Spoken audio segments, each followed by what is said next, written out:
Hello everyone, welcome करता हूं मैं अपने यूट्यूब चैनल जुडिशियल अड्डा पे। आज के इस वीडियो में बहुत ही इंपॉर्टेंट सेक्शंस को हम लेके आए हैं। आप कह सकते हैं कि 124 ए, जैसा कि आपने थंबनेल में भी देख लिया होगा, राजद्रोह से संबंधित सेक्शन है। इस वीडियो में क्या क्या हम लोग डिस्कस करेंगे उसको मैं बता देता हूं। एक तो हम लोग समझेंगे कि 124 क्या है आईपीसी का, यानी कि राजद्रोह क्या कहता है, कब ये कहता है कि आप एक ऑफेंस हो जाएगा, उसके लिए कितनी सजा है, इसको भी हम डिस्कस करेंगे। साथ ही साथ हम इसके हिस्टोरिकल बैकग्राउंड को भी देखेंगे कि 124 ए जो सेक्शन है वो अमेंडमेंट के थ्रू आया था, कि ओरिजिनली ये इंडियन पिनल कोड में था ही पहले से ही। उसके बाद हम लोग समझेंगे कि राजद्रोह जो सेक्शन है वो क्यों आजकल टॉक ऑफ द टाउन है और इससे संबंधित क्या क्या समस्याएं हैं। और हाल ही में आपने देखा होगा कि सुप्रीम कोर्ट ने भी इस सेक्शन के तहत नाराजगी जताई है और कहा है कि इसको सरकार को पुनर्विचार करना चाहिए इस पे। और समझने की कोशिश करेंगे कि क्या इस सेक्शन को, राजद्रोह से संबंधित सेक्शन को इंडियन पिनल कोड में रहने की जरूरत है, या इसको डिलीट कर देना चाहिए, या दोबारा आप कह सकते हैं रीडिफाइन कर देना चाहिए, क्या करना चाहिए, क्या जरूरत है। उसके बाद हम लोग समझेंगे कि कुछ लोग कह रहे हैं कि भाई अगर कोर्ट की अवमानना करने के लिए सजा का प्रावधान है तो सरकार की अवमानना करना, वो फिर सजा का प्रावधान उसके लिए क्यों नहीं है। तो इसको हम समझेंगे कि right of freedom of expression जो मिला है, क्या इन कंट्रवेंशन ऑफ जो इंडियन कॉन्स्टिट्यूशन में आर्टिकल 19 है उसके कंट्रवेंशन में सेक्शन 124 ए है या नहीं है। सारी बातें आज की वीडियो में समझेंगे। उससे पहले मैं आपको बता दूं कि अगर आप लॉ के स्टूडेंट्स हैं या जुडिशरी की प्रिपरेशन कर रहे हैं या लॉ से रिलेटेड कोई भी कॉम्पिटिटिव एग्जामिनेशन की आप तैयारी कर रहे हैं तो जुडिशियल अड्डा चैनल को आप सब्सक्राइब कर सकते हैं। अगर आप फर्स्ट टाइम विजिटर हैं प्लीज शेयर करिए, लाइक करिए और सब्सक्राइब करिए ताकि आपको आने वाली वीडियोस के बारे में पता चल सके। तो आइए चलते हैं, शुरू करते हैं। और मेरी आपसे रिक्वेस्ट है कि वीडियो को लास्ट तक देखिएगा, बहुत ही इंपॉर्टेंट इन्फॉर्मेशन इसमें आपको दिया गया है 124 ए के तहत। अब हम सबसे पहले समझते हैं कि 124 A of Indian penal code actually में है क्या, कहता क्या है, उसके बारे में पनिशमेंट समझेंगे, फिर हम आपको हिस्टोरिकल बैकग्राउंड बताएंगे। जहां तक 124 ए की बात करें, ये कहता है कि कोई भी अगर बोल के, लिख के या कोई विजुअल रिप्रेजेंटेशन से, साइन से, किसी भी तरह से सरकार, यानी कि सरकार आप कह सकते हैं कि कोई भी अथॉरिटी जो कि इस्टेब्लिश्ड बाय लॉ हो, जो इन्होंने वर्ड यूज किया है, उनके खिलाफ अगर कोई बात कहता है विजिबल रिप्रेजेंटेशन से, बोल के, लिख के, किसी भी तरीके से एक्साइटिंग कोई वर्ड कहता है, या डिसअफेक्शनेट से रिलेटेड कोई वर्ड कहता है जिससे सामने वाला जो भड़क जाता है, उसको भड़काता है सरकार के खिलाफ, तो आप कह सकते हैं कि ऐसे हर बंदे को जो ये सब करेगा उसको हम सेडिशन के चार्ज में वो फॉल हो जाएगा, और अकॉर्डिंगली उसको 124 ए के अकॉर्डिंग या तो उसको 3 साल तक की सजा इम्प्रिजमेंट हो सकता है, या तो उसको लाइफ ऑफ इम्प्रिजमेंट हो सकता है। यानी कि 3 साल से लेके जीवन कारावास तक इसमें सजा का प्रावधान है, या फाइन या सब कुछ वो कर सकते हैं। ये तो हो गया एक बैकग्राउंड। अब इसके आगे हम हिस्ट्री की बात करें तो आपको मैं बता दूं कि सबसे पहले 1837 में जब इंडियन पिनल कोड आया था तो उसमें आप कह सकते हैं मैकॉले ने ड्राफ्ट किया था आईपीसी 1937 वाला, और उन्होंने तब 124 से नहीं था, 113 था। 113 सेक्शन में उन्होंने ये राजद्रोह का सेक्शन लिखा था, और उस टाइम इस सेक्शन का नाम सेडिशन नहीं था, इस सेक्शन का नाम था एक्साइटिंग डिसअफेक्शन, इस सेक्शन का नाम था। उसके बाद में जब इंडियन पिनल कोड 1870 में आया तो इन्होंने इंक्लूड किया 124 से, बीच में तो हटा दिया था 113 के बाद, लेकिन फिर 1870 में इन्होंने इंक्लूड किया सेडिशन के नाम से इस सेक्शन को। अब हम आते हैं कि इस सेक्शन में इशू क्या था, और देखते हैं क्या इशू है। अब आप जानते होंगे कि हाल फिलहाल में कई सारे ऐसे केसेस आए हैं जो एक्टिविस्ट के अगेंस्ट में, या ऑथर के अगेंस्ट में, या आप कह सकते हैं कि कार्टूनिस्ट के अगेंस्ट में, और सोशल वर्कर्स हैं उनके अगेंस्ट में ये इस सेक्शन का इस्तेमाल किया गया, और बाद में उनको निर्दोष भी पाया गया, और कई सारे फेक केसेस भी पाए गए। मैं एक बार आपको करंट सिचुएशन में लेके चलूंगा कि जहां जहां पे कितने कितने केसेस आए हैं और कितने कितने केसेस उन पे जो चार्जशीट दाखिल हुए हैं, क्या परसेंटेज उसका रहा है। उससे हम ये पता लगाएंगे कि इस सेक्शन का मिसयूज कहाँ पे और कैसे हो रहा है, थोड़ा सा आपको पता चलेगा। अब चूंकि मैं आपको बता दूं कि 2019 में 93 केसेस रजिस्टर किए गए अंडर सेक्शन 124 ए के तहत, और उनमें से आप मान के चलिए कि 35 केसेस 2016 में 35 थे, और 2019 में जो है 93 केसेस थे। उनमें से आप कह सकते हैं कि 93 केसेस में सिर्फ 17% ऐसे केसेस थे जिनमें जो है चार्जशीट दाखिल की गई, यानी कि चार्जशीट तक मामला जो है सिर्फ 17% के केस में पहुंच चुका। 93 में अगर 17% आप कैलकुलेट करेंगे तो बहुत कम है। तो आप ये कैसे, और उसमें कन्विक्शन रेट जो है और भी कम है, 3.3% है जो कन्विक्ट हुए जितने लोग फाइनली जिनको सजा मिली है इस सेक्शन के तहत, वो कन्विक्शन अगर रेट की हम बात करें तो 3.3% है। आप ये कह सकते हैं कि इतनी कमी है। और आगे हम बात करें तो आप कह सकते हैं कि दिशा रवि जो एक्टिविस्ट थे और फिल्म मेकर हैं, आयशा सुल्ताना, और जर्नलिस्ट थे विनोद दुआ और सिद्दीक कप्पन, ये दोनों लोग जर्नलिस्ट थे, इनके खिलाफ जो है ये सेक्शन का इस्तेमाल किया गया था। और विनोद दुआ के केस में तो मैं बता दूं आपको कि कोर्ट ने क्या कहा था। कोर्ट ने कहा कि फॉर हिज एलिज्ड रिमार्क्स अबाउट, इन्होंने एलिज्ड रिमार्क दिया था प्राइम मिनिस्टर के खिलाफ और यूनियन गवर्नमेंट के खिलाफ दिया था, अपने यूट्यूब पे इन्होंने टेलीकास्ट किया था।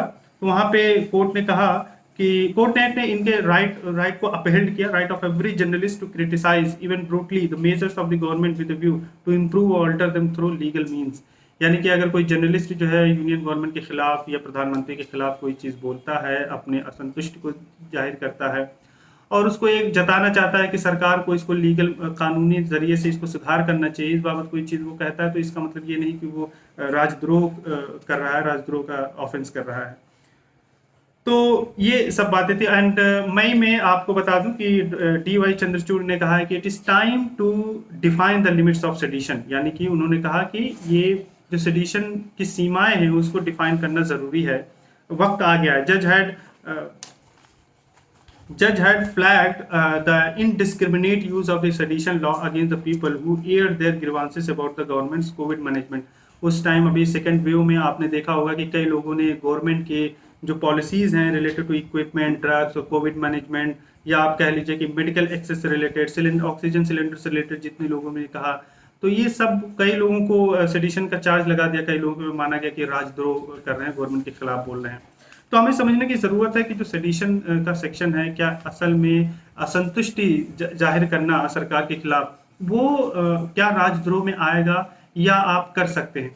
देखिए, जहाँ तक सेडिशन का केस है, पहले जब यूज़ किया गया था फर्स्ट टाइम, वो अंग्रेज़ों के द्वारा यूज़ किया था। महात्मा गांधी ने यंग इंडिया नाम से एक यंग इंडिया में कई आर्टिकल थे, तो आर्टिकल लिखा था इन्होंने, और उस आर्टिकल की वजह से गांधी जी को जो है इस सेक्शन के तहत जो है चार्ज किया गया था, अंग्रेजों ने उन पे चार्ज लगाया था। तो उस जमाने में किया गया था, अंग्रेज द्वारा बनाया गया था ये लॉ, तो उस जमाने में अंग्रेजों के खिलाफ जब इंडियन बोलते थे तो वो यूज करते थे इस सेक्शन का। अब आज के पर्व में देखिएगा तो इसकी सीमाएं बढ़ गई हैं। अगर आप सरकार के खिलाफ बोलते भी हो, सरकार के खिलाफ जो अपने असंतुष्टि जाहिर करते हो, तो आई थिंक इस सेक्शन के तहत नहीं आना चाहिए, जब तक कि देश की अखंडता और संप्रभुता को खतरा ना हो। अगर कोई इंसान है देश की अखंडता, यूनिटी को वो चैलेंज करता है, भड़काता है, एक्साइटिंग वर्ड्स वो बोलता है, तो आई थिंक वो फिर इस सेक्शन में आएगा। अदरवाइज सिर्फ महज सरकार के खिलाफ बोलना, सरकार के से असंतुष्ट रखना, मुझे नहीं लगता कि इसमें कोई गलत है। दूसरी बात, मैं सवाल का जवाब देना चाहूंगा कि बहुत लोग कहते हैं कि न्यायालय की अवमानना करना सजा है, सरकार की अवमानना करना क्यों नहीं है। देखिए, इसमें आप कह सकते हैं कि सरकार की अवमानना हम कर सकते हैं, उसके लिए हमें अधिकार है। सरकार से मैं एग्री हूं या नहीं हूं, इसका अधिकार है मुझे, क्योंकि हमने वोटिंग दी थी, और सरकार जो होती है वो जनता से ही चुन के जाती है। सरकार, आप ये कह सकते हैं कि हमारे रिप्रेजेंटेटिव हैं, हमें प्रतिनिधित्व कर रहे हैं वो पार्लियामेंट में। तो हमने वोट अगर दिया होगा तो मैनिफेस्टो देख के दिया होगा, सरकार ने हमसे कुछ पॉलिसी का वादा किया होगा। अगर आगे चल के सरकार उस पॉलिसी के अकॉर्डिंग अपनी नीतियों को नहीं अपनाती है, तो हमें लगता है कि हमें उंगली उठा देनी चाहिए और अपनी बात कहनी चाहिए, और हमें जनता को कहना चाहिए कि भाई हम आपसे संतुष्ट हैं, चूंकि ये पॉलिसीज हमारे फेवर में नहीं है। अकॉर्डिंगली वी में डिसएग्री और वी में एग्री, तो उसमें कोई गलत नहीं है, उसमें राजद्रोह का केस नहीं बनना चाहिए। कोर्ट क्या होती है, कोर्ट को आपने वोट नहीं दिया है, जज को आपने वोट नहीं दिया है, court whatever the judge is doing, he is doing as per law at by the procedure of the law, वो according to the law वो कर रहे हैं, वो जो कानून में लिखा है। अगर आप वहाँ पे ऑब्जेक्शन रेज करते हैं तो इसका मतलब आप कानून के खिलाफ जा रहे हैं, तो इसलिए वहाँ पे कंटेम्प्ट ऑफ कोर्ट के लिए सजा का प्रावधान है, सरकार के लिए नहीं होना चाहिए, जो मैं आपको रीजन बता दिया। अब आगे और देख लेते हैं भाई। 2014 में झारखंड में विस्थापन का विरोध कर रहे थे आदिवासी लोग, उन पे देशद्रोह का कानून चलाया गया, 2014 की बात है।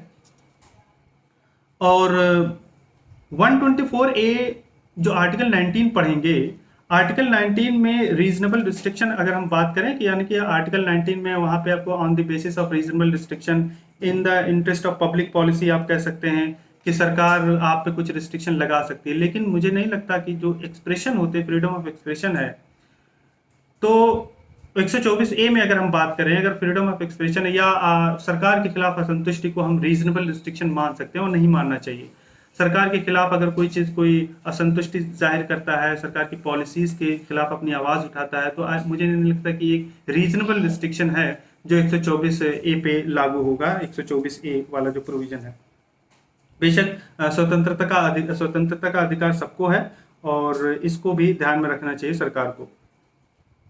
तो इस पे जो आप ये कह लें कि रीडिफाइन की अगर ज़रूरत है, इस सेक्शन को रीडिफाइन की जहाँ तक ज़रूरत है, तो आप ये कह सकते हैं कि रीडिफाइन, देखिए अब इसका मिसयूज भी होता है। अगर 124A नहीं रहेगा, हालांकि इसके अलावा भी बहुत सारे सेक्शन हैं जो आपको गलत कहने पे, गलत करने पे रोकते हैं, लेकिन 124A भी मुझे नहीं लगता कि पूरे के पूरी तरीके से एबॉलिश्ड हो जानी चाहिए।